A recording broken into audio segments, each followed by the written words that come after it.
नमस्कार, आप देख रहे हैं अनोखी आवाज और मैं हूं आपके साथ अनुष्का। प्रदेश के मेधावी विद्यार्थियों के लिए आज का दिन बेहद खास रहा। मुख्यमंत्री डॉक्टर मोहन यादव ने प्रतिभाशाली विद्यार्थी प्रोत्साहन योजना के तहत 12वीं बोर्ड परीक्षा में 75% या उससे अधिक अंक लाने वाले छात्रों को 25-25 हजार रुपए की प्रोत्साहन राशि उनके बैंक खातों में अंतरित की। आधे से ज्यादा कैदी इन परीक्षाओं में प्रथम श्रेणी में पास हो गए। ज्यादातर कैदियों के अंक 75% से ज्यादा हैं।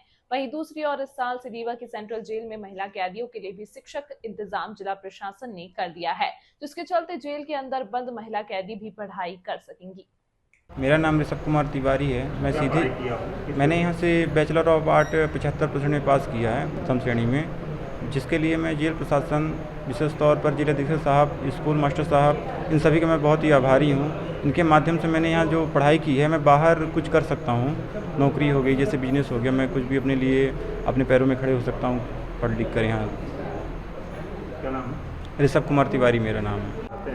कैसा मार्गदर्शन रहता है आपको? इनके लिए पाठ्य सामग्री जेल प्रशासन के द्वारा मिलती है। जेल अधीक्षक साहब का निर्देशन और मार्गदर्शन हम लोग काम करते हैं और इनके उन्नत भविष्य के हम लोग हमेशा प्रयासरत रहते हैं। पढ़ाई के साथ साथ हम इनके नैतिक और आध्यात्मिक उन्नयन का भी प्रयास करते हैं। और मैंने जो इनमें देखा है कि इनके स्वभाव में बड़ा परिवर्तन आया है।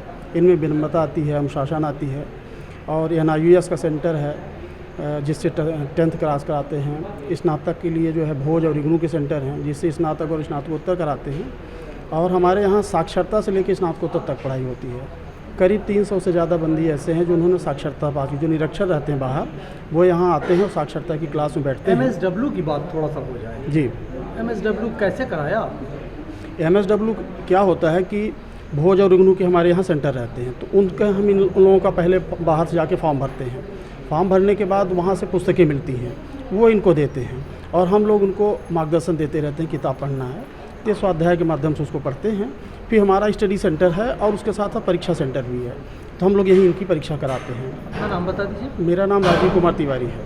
जी। किस तरह से पास आउट से कर दी पढ़ाई पास जी करके जी की? देखिए, केंद्रीय जेल रीवा में कैदियों के शैक्षणिक विकास के लिए लगातार क्लासें संचालित हो रही हैं।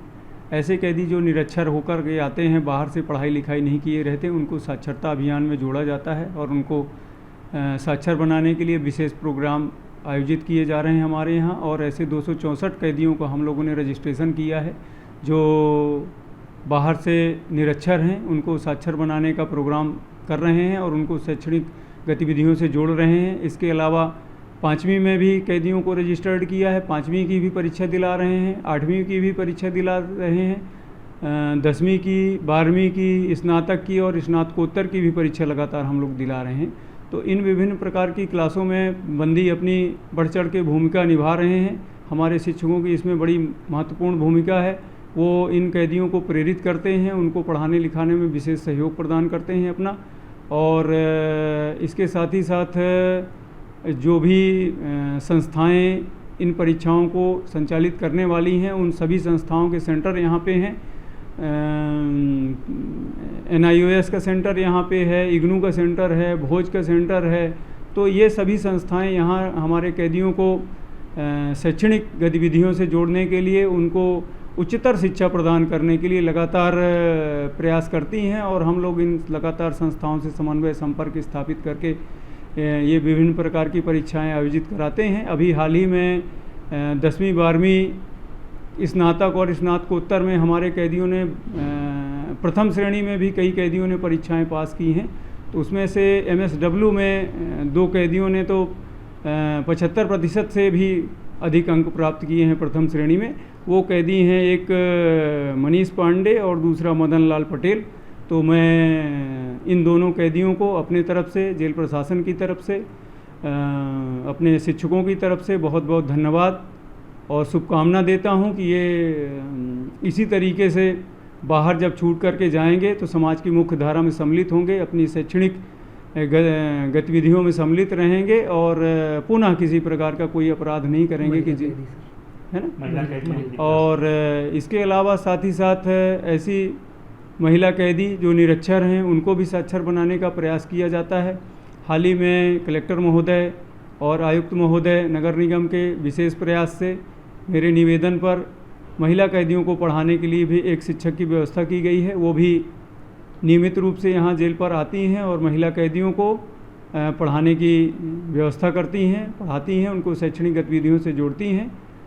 पुनः सभी कैदियों को मैं बहुत बहुत शुभकामना देता सर हूँ। एक चीज़ और, अपराध जैसे करके आते हैं तो दिमाग में कैसे भरा जाता है इनको पढ़ाई करना है और आप कैसे इनको प्रेरित करते हैं? देखिए, चूँकि कैदी जब जेल में नया आता है, बाहर उसकी पृष्ठभूमि आपराधिक होती है और हम उसको एक अपराधी के रूप में नहीं देखते हैं, हम उसको एक आदमी के रूप में देखते हैं, कि व्यक्ति के रूप में देखते हैं कि वो इसको अब किस तरीके से सुधारा जाए, किस तरीके से इसको अच्छी गतिविधियों में लगाया जाए कि ये पुनः अपराध न करे। इसलिए हम उसको सबसे पहले तो योग ध्यान से सुबह जोड़ते हैं। जब उसकी मना स्थिति धीरे धीरे बदलती है, सकारात्मक होती है, तो हम उसको फिर धीरे धीरे स्कूल में बैठालते हैं। स्कूल में बैठालने के साथ साथ रेगुलर उसकी क्लास लगाते हैं। इसके बाद फिर उसको धीरे धीरे इन परीक्षाओं में सम्मिलित कराते हैं और वो जब प्रेरित होता है तो फिर आगे रह कर के अच्छी पढ़ाई करता है और ये विभिन्न प्रकार की परीक्षाएं पास करके जाता है। और जब वो छूट करके जाता है, यहाँ से अंक सूची लेकर के जाता है, 10वीं 12वीं की या उससे ऊपर अगर पढ़ाई करता है तो उसकी अंक सूची लेकर के जाता है। तो हम लोग वो तो गौरवान्वित महसूस करता ही करता है, हम लोग भी बहुत गौरवान्वित महसूस करते हैं।